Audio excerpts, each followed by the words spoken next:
जय बोलो देवादिदेव 1008 श्री भगवान महावीर स्वामी की जय जय जय। अहिंसा परमो धर्म की जय जय जय। परम पूज्य आचार्य गुरुवर श्री विद्यासागर जी महाराज की जय जय जय। बोलिए परम पूज्य प्रमाणिक संत मुनिवर श्री 108 प्रमाण सागर जी महाराज की जय जय जय। मुनिवर श्री 108 अरह सागर जी महाराज की जय जय जय। हर मनुष्य के जीवन में प्रवृत्तियां हैं और प्रवृत्तियों के अनुरूप संस्कार हमारी चेतना में जमते हैं। वे ही संस्कार कालांतर में पककर अच्छा बुरा फल प्रदान करते हैं और हमारे अच्छे बुरे जीवन का निर्धारण करते हैं। हमारी जो प्रवृत्तियां हैं वो कभी मन से होती है, कभी वचनों से होती है, कभी शरीर से होती है। मन, वाणी और शरीर की ये प्रवृत्तियां हमें शरीर की प्रवृत्ति दिखती है, वचनों की प्रवृत्ति दिखती है। मन की प्रवृत्ति को कोई दूसरा नहीं देख पाता। हाँ, हम खुद उसे देख सकते हैं और ये यथार्थ है कि हमारी वाचिक और कायिक प्रवृत्तियों का नियंत्रण और संचालन हमारे मन से होता है। हम किसी व्यक्ति के मन में क्या है ये नहीं जानते, पर हम उसके व्यवहार, उसकी भाषा से कुछ अनुमान लगा सकते हैं, लगाते हैं। वो अनुमान सही भी होता है और कई बार गलत भी हो सकता है। लेकिन मेरे मन में क्या है इसका तो मुझे हर पल पता रहता है कि नहीं रहता। तो कहते हैं अपने मन को टटोल करके देखो और ये देखो कि मेरा मन साफ स्वच्छ है या नहीं। यदि मन में कुछ गड़बड़ है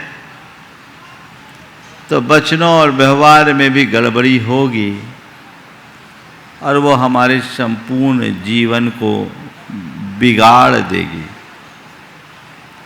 तो मन को टटोलो, मन को जानो, मन की स्थिति को पहचानो।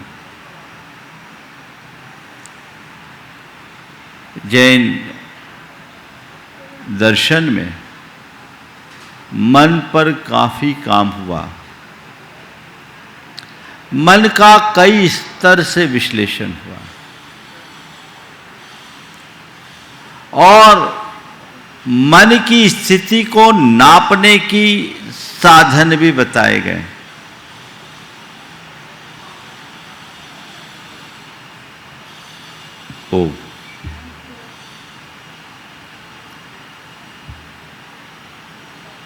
हम अपनी मनस्थिति को कैसे भापें?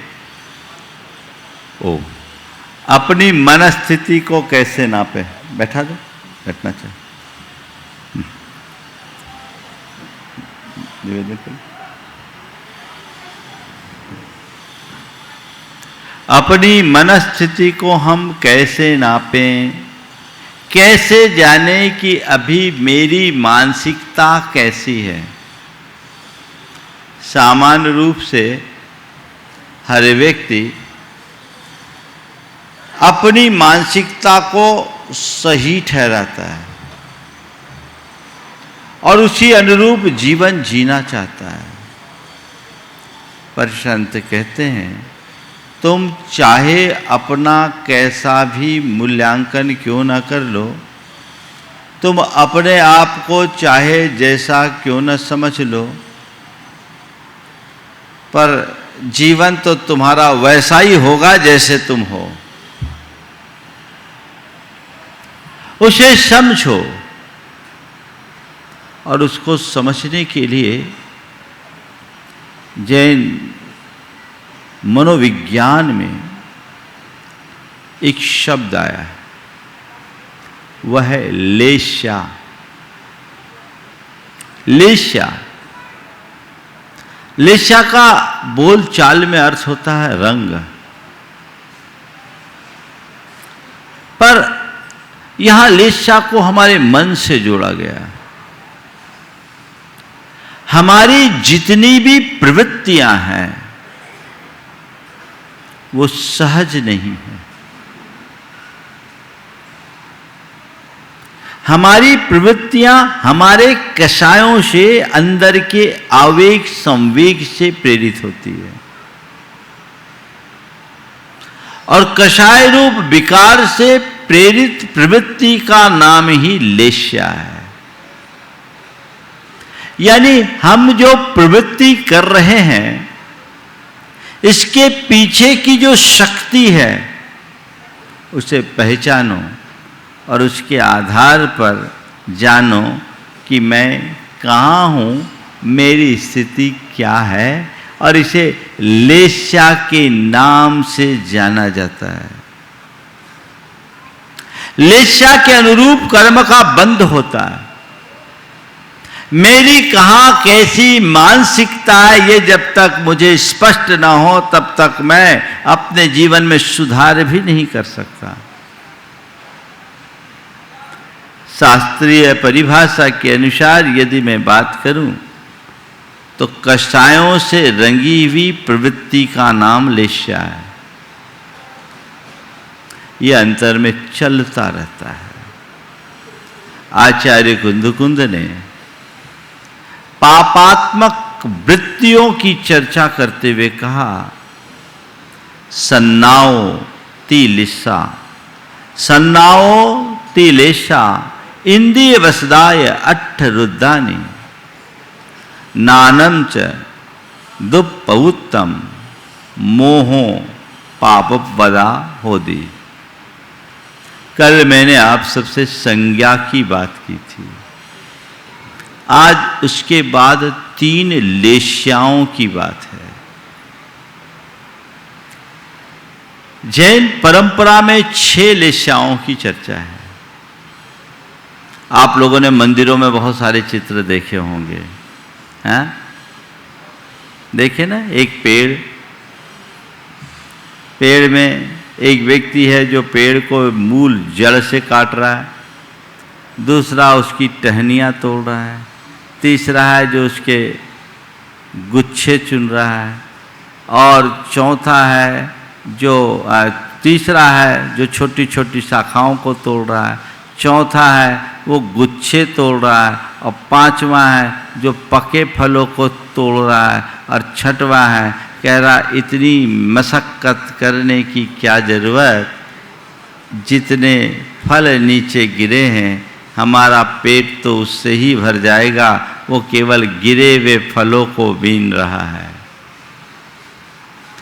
ये 6 लोगों की अलग अलग मानसिकता का द्योतक है। मेरी मानसिकता कैसी है?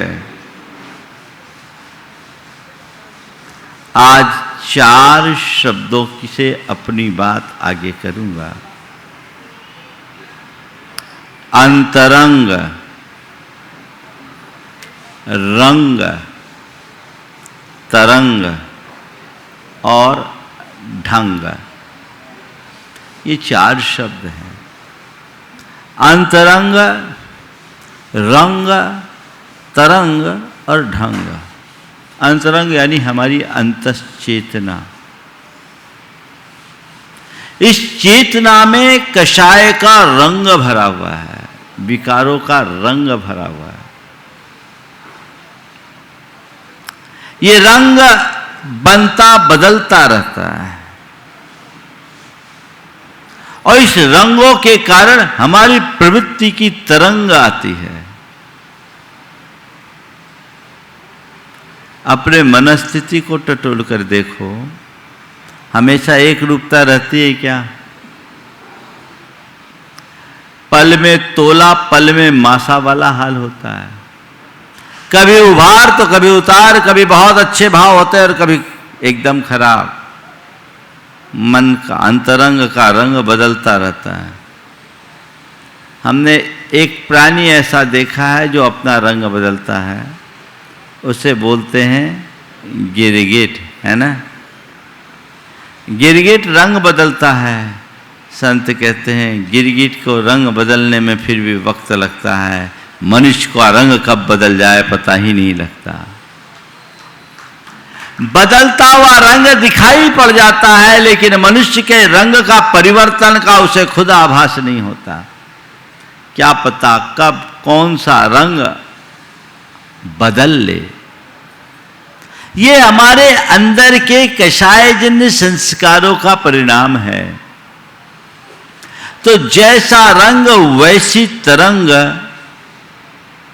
यानी वैसी भावनाओं का उभार, हमारे अंदर जैसा रंग वैसी तरंग, यानी वैसी भावनाएं उत्पन्न होती है।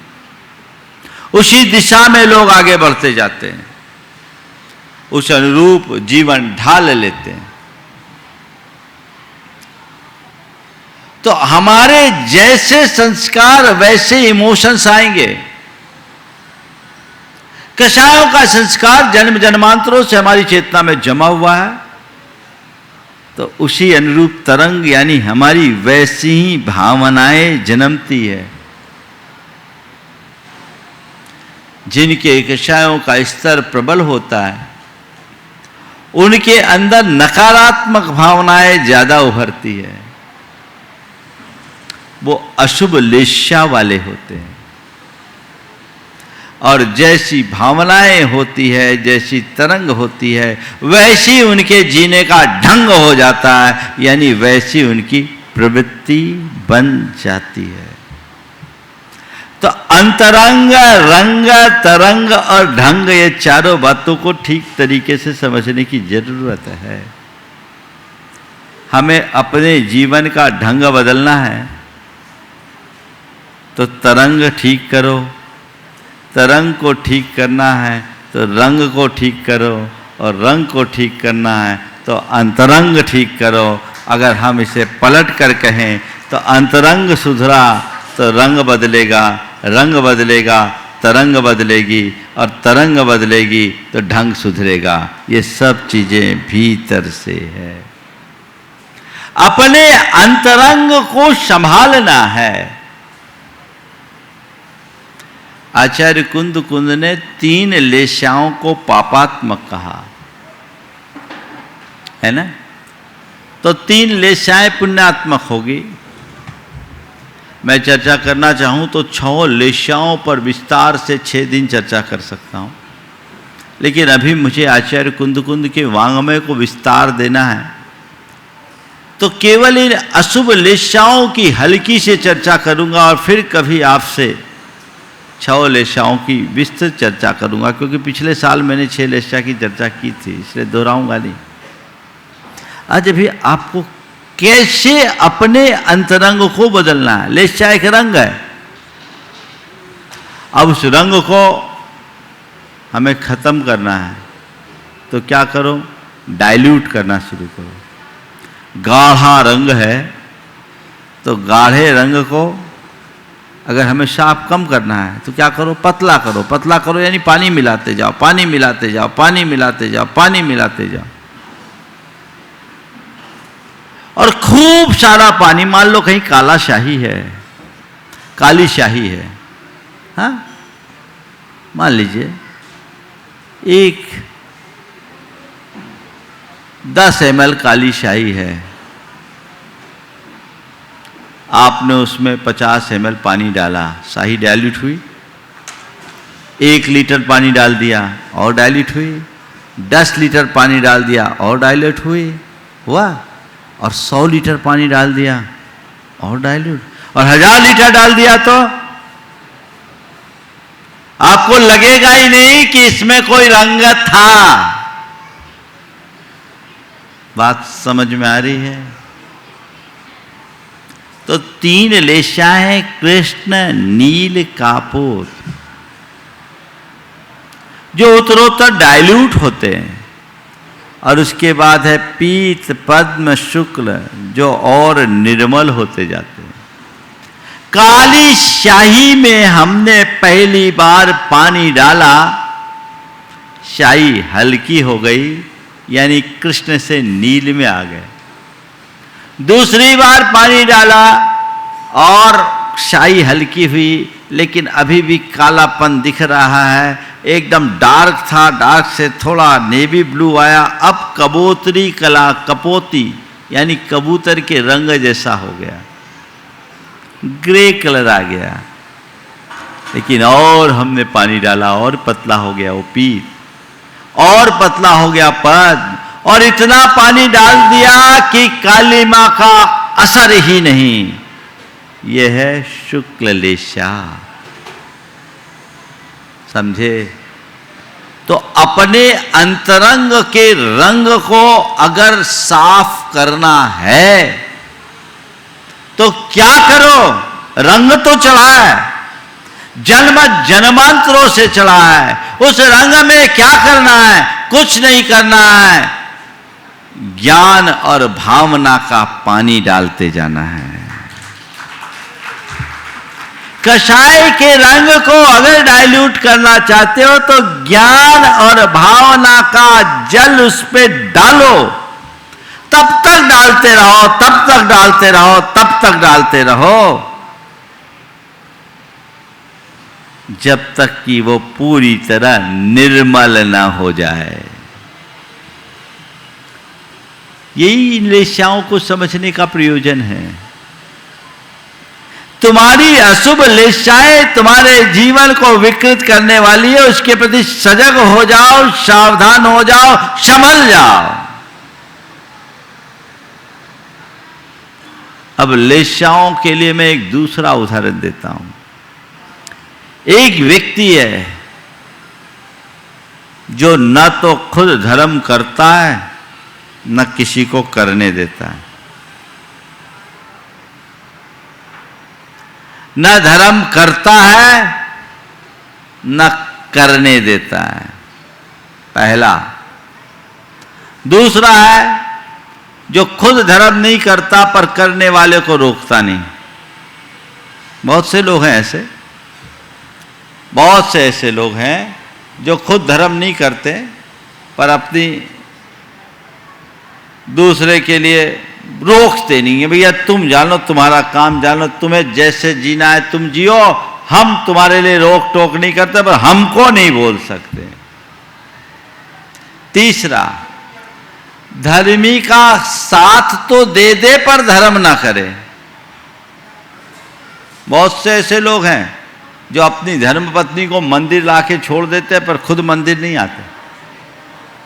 बाहर चाय के ठेले पर 1 घंटा गप करके बिता देंगे, लेकिन मंदिर आने का काम नहीं। तुम करो, साथ दे दे, रोके नहीं पर करे नहीं। ये तीनों स्टेज ऐसी है जहां भी धर्म की शुरुआत नहीं। पर चौथा स्टेज है कि धर्म करता है पर कभी कभार कोई दोष भी लगा लेता है। धर्म करता है, कभी कभार दोष लगा लेता है। अब 5वीं स्टेज, धर्म करता है, यथासंभव निर्दोष रखता है, लेकिन यदि दोष लगता है तो मन में पश्चाताप और प्रायश्चित होता है। प्रायश्चित से उसकी शुद्धि करता है, उसकी पुनरावृत्ति न करने का संकल्प लेता है। पहले वाले ने दोष लग गया, प्रायश्चित किया, लेकिन पुनरावृत्ति भी कर दी।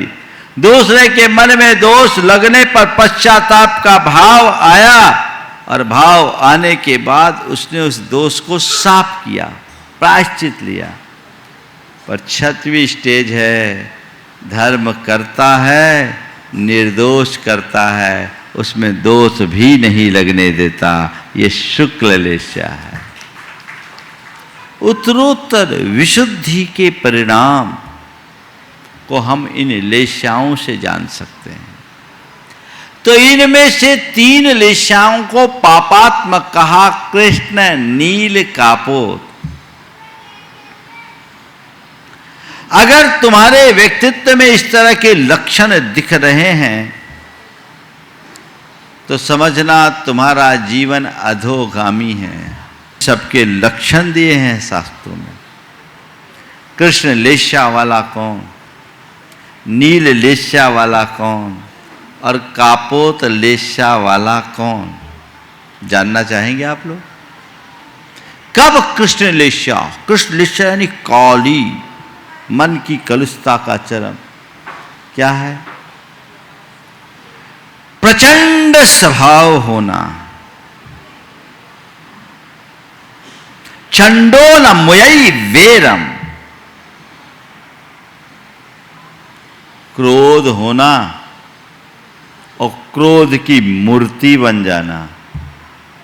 कुछ लोग होते हैं, और जब व्यक्ति के अंदर क्रोध की ऐसी प्रचंड तीव्रता होती है, कोई समझाने की भी कोशिश करे तो समझ में नहीं आता, आपे से बाहर हो जाता है। ये कौन सा परिणाम है? कौन सा परिणाम है? कृष्ण लेशा, यानी क्या हो रहा उस घड़ी? पाप। केवल क्रोध में नहीं, मान में भी अंधा हो जाना, माया में भी मगन रहना और लोभ में भी डूब जाना। ये कषाय का जो चरम रूप है वो प्रचंड है। यह कृष्ण लेशा का द्योतक है, जो हमारी चेतना का अधा पतन करता है। वैर न बांध के रखना, कभी वैर न छोड़ना। कई लोग हैं जो कभी किसी को माफ नहीं करते,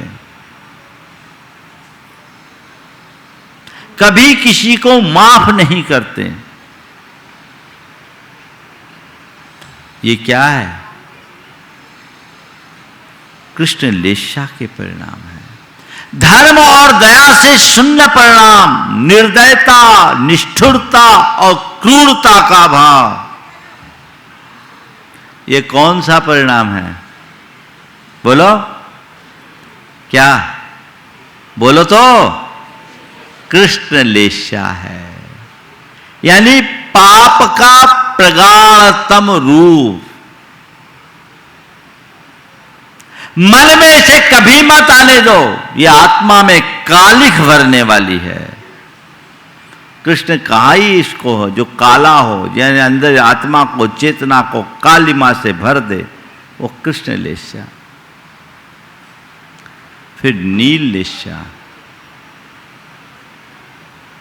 जो हमेशा अहमन्यता से भरा हो, अहंकार, दर्प, दंभ, उत्तेजना जिसके अंदर भरी हो, अपने को ही श्रेष्ठ मानने की वृत्ति रखता हो, अपने अलावा औरों को कुछ न गिनता हो। होता है इस तरह की स्थिति। अभिमान का बाहुल्य नील लेशा के लक्षण है। ये हमारा अधा पतन कराते हैं।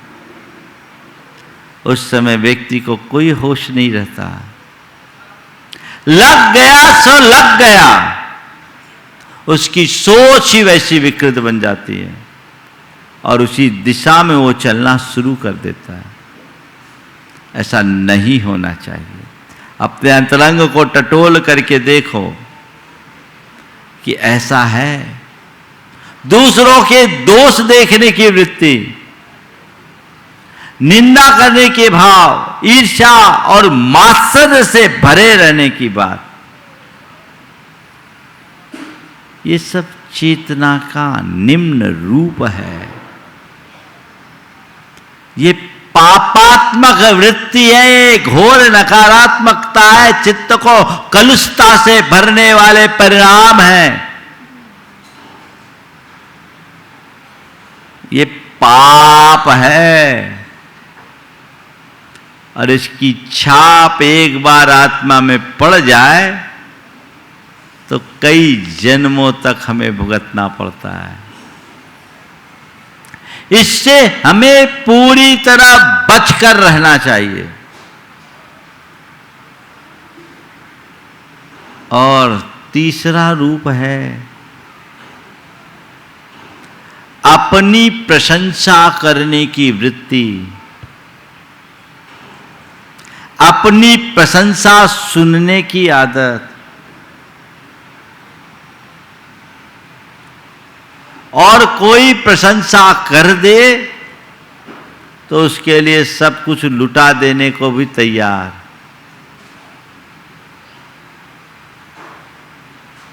ये लोग होते हैं कुछ ऐसे, उनको चने पे चढ़ा दो बहुत आसानी से चढ़ जाते हैं।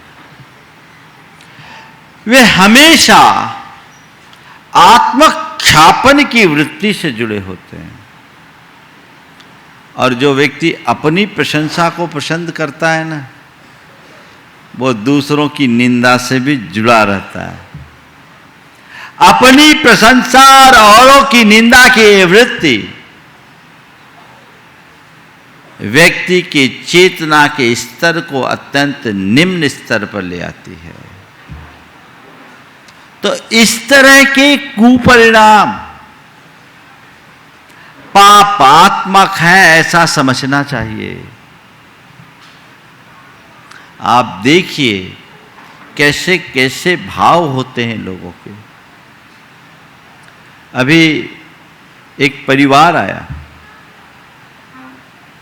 उसमें एक बहन ने बताया कि मेरे पति ने सुसाइड कर ली। और सुसाइड क्यों किया?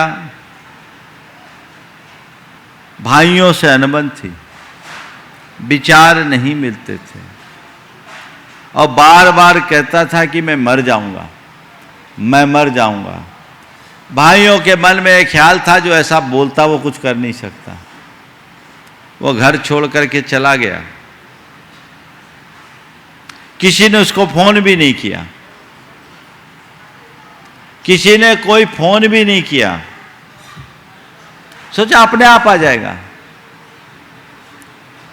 उसने अपनी धर्मपत्नी से फोन किया, क्या मुझे किसी ने कोई खोजा, क्या मेरे लिए कोई पूछ रहा था क्या? धर्मपत्नी ने कहा नहीं, अभी किसी ने नहीं पूछा, आप तो आ जाओ। मतलब मैं आने के लिए नहीं निकला हूं, मैं जा रहा हूं। मैं तबाह हो गया हूं और अब इन सबको तबाह करके छोड़ूंगा। उसने एक वॉइस मैसेज भेजा अपनी धर्मपत्नी के फोन पर और कहा कि मैं आत्महत्या कर रहा हूं, अपने भाइयों के व्यवहार से परेशान होकर। मैं आत्महत्या कर रहा हूं अपने भाइयों के व्यवहार से परेशान होकर। मैं मर रहा हूं और तुम ये रिपोर्ट दे देना, अगर वो अरेस्ट होंगे, उन्हें सजा मिलेगी तो मेरी आत्मा को बड़ी तसल्ली होगी। मरते मरते भी ये कुटिलता और क्रूरता का भाव क्या है? प्रायः जब आवेग की तीव्रता होती है तो विवेक समाप्त हो जाता है, और विवेकहीन दशा में इससे भी निकृष्ट परिणाम हो जाते हैं। इससे और इससे भी निकृष्ट निम्न जाति के परिणाम हो जाते हैं। सामने वाले को नुकसान पहुंचना चाहिए, उसके लिए चाहे मुझे कितना भी नुकसान क्यों ना उठाना पड़े। वो कहानी आपको पता है ना, जो देवता ने पूछा कि तुम बोलो क्या चाहते हो, पर मेरी एक शर्त है, जो तुम्हें दूंगा तेरे पड़ोसी को उससे दूना दूंगा, है ना। देवता की आराधना की, देवता प्रकट हुआ, बोला क्या चाहते हो, जो मांगना मांगो, पर एक शर्त है, जो तुम्हें दूंगा तुम्हारे पड़ोसी को उससे दूना दूंगा। अब वो सोच में पड़ गया, अगर मैं मांगता हूँ मेरे पड़ोसी को मुझसे दूना मिल जाएगा तो मैं उसके सामने सीना तान के कैसे चलूँगा। देवता ने कहा जल्दी मांगो, मांगना है तो, नहीं तो मैं चला। बोला ठीक है ऐसा करो, अगर मुझे जो मुझे दोगे मेरे पड़ोसी को दूना दोगे? नहीं। बोले हाँ दूंगा। बोले एक काम करो, मेरे घर के बाहर एक कुआं खोद दो, मेरे घर के दरवाजे पर एक कुआं खोद दो। कहा तथास्तु। उसके घर के बाहर एक कुआं खुदा, पड़ोसी के घर के बाहर 2 कुआं खुद गया। उसने कहा मेरी आंखें फोड़ दो, मेरी एक आंख फोड़ दो, पड़ोसी की दोनों आंखें फूट गई। ये मानसिकता का उदाहरण है। सामने वाले की दोनों आंखें फोड़ने के लिए अपनी एक आंख फोड़ने को तैयार।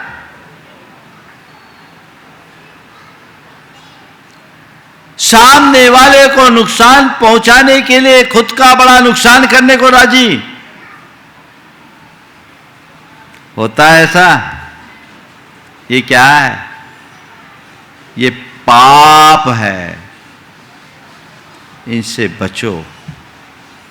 सवाल है, ऐसे कलुष परिणामों से बचने का उपाय क्या है? अंतरंग को संभालो। अंतरंग को संभालने के लिए अभी मैंने कहा था, ज्ञान और भावना का पानी डालो। नित्य ये स्मरण करो, मैं कौन हूं, मेरा स्वभाव क्या है। मैं शुद्ध आत्मा हूं, मैं निर्मल आत्मा हूं, मैं पवित्र आत्मा हूं, मैं चैतन्य रूप हूं, मैं विकार मुक्त हूं। अपनी आत्मा का ज्ञान और भान हो तब प्रवृत्ति में अपने आप सहजता आती है। मैं आपसे कहता हूं, आपसे यदि कोई अकार्य करने के लिए कहे, कोई गलत काम करने के लिए कहे, तो आप करोगे क्या? क्यों? अरे भाई, ये काम मेरे अनुरूप नहीं है, मेरे स्वरूप के विरुद्ध है ना? ये मेरे अनुरूप नहीं है, मेरा स्वरूप अलग है। मैं समाज का एक इज्जतदार व्यक्ति हूँ। अगर मैं इस तरह का काम करूँगा थू हो जाएगी, मुझे अपनी इमेज खराब नहीं करनी, ये समझ है, आपको रोकते हैं। आज मैं मुनि हूँ, हर पल मुझे इस बात का एहसास है कि मैं मुनि हूँ, तो मुझे इस बात का ख्याल रहता है कि मुझे मुनिपन से विरुद्ध कुछ कार्य नहीं करना। यदि तुम इस बात का एहसास करो कि मैं मनुष्य हूं, हर पल एक संस्कारवान मनुष्य हूं, तो तुम इस विश्वास के साथ जियोगे, भाव बोध रहेगा, तो कभी भी मानवता के विरुद्ध कार्य नहीं होगा। और इसी तरह आगे बढ़ो और अपने स्वरूप का बोध रखो, मैं शुद्ध आत्मा हूं। हर पल यदि तुम्हें इसका स्मरण हो, मैं शुद्ध आत्मा हूं, मैं पवित्र आत्मा हूं, मैं ज्ञान स्वरूप हूं, मैं चैतन्य स्वरूप हूं, मैं आनंद स्वरूप हूं, मैं निर्मल आत्मा हूं, ये स्वरूप बोध अगर जग जाए तो अपने आप तुम्हारी प्रवृत्ति तुम्हारे स्वरूप के अनुरूप होने लगेगी। विडंबना ये है कि बाहर के स्वरूप की हमें पहचान है और उसे मेंटेन रखने का ध्यान है, अंदर के स्वरूप का ज्ञान ही नहीं, पहचान ही नहीं, तो उसको मेंटेन कैसे करें? उसका ज्ञान जगना चाहिए, उसकी पहचान होनी चाहिए, ताकि हम उसको मेंटेन कर सकें। और उस पहचान को बनाए रखने के लिए नित्य भावना, भाइये, भावना योग कीजिए। अपने सबकॉन्शियस माइंड में ये बात बिठा दीजिए, मुझे सहज रहना है, मुझे शांत रहना है, मुझे संयम रखना है, मुझे सकारात्मक रहना है। इस तरह के आत्म सुझाव अपने अंतर मन में दीजिए। मैं शुद्ध आत्मा हूं, मैं पवित्र आत्मा हूं, मैं शांत आत्मा हूं।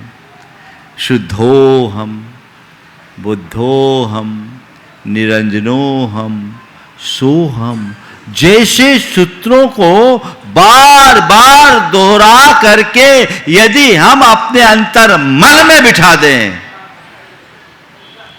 तो उसकी अनुगूंज हमारे सब व्यवहार में गूंजेगी और उसके परिणाम स्वरूप हम फिर कभी कुछ गलत करने के लिए उत्साहित नहीं हो सकेंगे। कदाचित कोई ऐसा निमित्त आएगा भी तो हमारा अवचेतन मन हमें जगा देगा, कहेगा क्या कर रहे हो, संभल जाओ। मैं आप सबसे कहना चाहता हूं, अपने जीवन को बदलना चाहते हो, बदलना चाहते हो? हाँ, बदलना चाहते हो? कौन कौन बदलना चाहते हैं, हाथ उठाओ। ये बताओ, कुछ करके बदलना चाहते हो कि अपने आप बदल जाए ऐसा आशीर्वाद चाहते हो?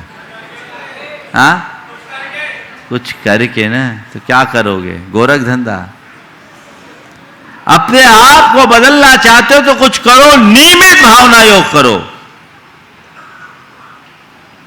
पूरा जीवन बदलेगा, जीवन संवरेगा, जीवन सुधरेगा, जीवन संभलेगा।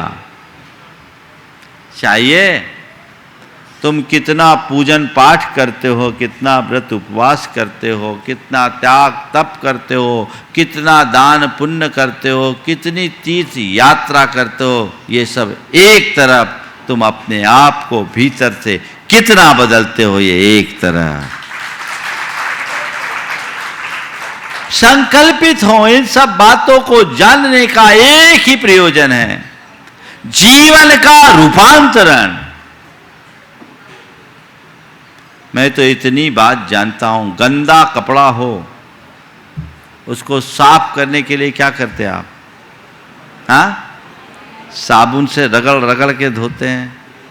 और उस गंदे कपड़े को मान लीजिए आपने पानी में डाला और निकाल लिया तो साफ हो जाएगा। हाँ, जब तक कपड़ा गीला रहता है तब तक उसकी गंदगी दिखती नहीं, ऐसा लगता है जैसे साफ हो गया, है ना।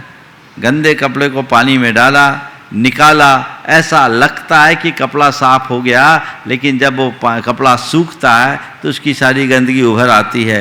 यही दशा तुम लोगों की है। जब तक धार्मिक वातावरण में रहते हो तुम्हारा कपड़ा गीला रहता है, लगता है साफ हो गया, फिर बाहर की हवा लगती है तो अरे कपड़ा तो गंदा ही है, साफ हुआ नहीं तो गंदा तो था ही। इसलिए केवल भिगो मत, उसमें साबुन घिसो। और केवल साबुन घिसने से भी काम नहीं चलेगा, ज़्यादा गंदे कपड़े होते हैं ना, उसको अच्छे से उबालना पड़ता है और मुगरी मार मार के कूटना पड़ता है, तब मैल छूटता है ना। अब आजकल डिटर्जेंट का ज़माना आ गया, मुझे नहीं मालूम अब आपको गर्म करना पड़ता है कि नहीं करना पड़ता, लेकिन प्रक्रिया तो यही है। उसके लिए आपको उतना पुरुषार्थ करना पड़ेगा, जितना सघन विकार उतना प्रबल पुरुषार्थ, जितनी बड़ी दुर्बलता उतनी गहरी साधना। यह आपको अंगीकार करना होगा, तब कहीं जाकर आप अपने जीवन में बदलाव घटित कर सकेंगे। आशा है आप इस बदलाव की प्रक्रिया को अपनाएंगे, नियमित इसे अभ्यास में लेंगे। यह सामायिक है, एक जगह बैठ कर ऊँघने का नाम सामायिक नहीं है। चेतना के साथ काम करो, जीवन रूपांतरित होगा और हम अपने जीवन में वह सब कुछ घटित कर सकेंगे जो हम चाहते हैं। आप नियमित कीजिए और अपने जीवन में व्यापक बदलाव लाइए। इस स्वभाव के साथ यहीं पर विराम। बोलिए परम पूज्य आचार्य गुरुवर श्री विद्यासागर जी महाराज।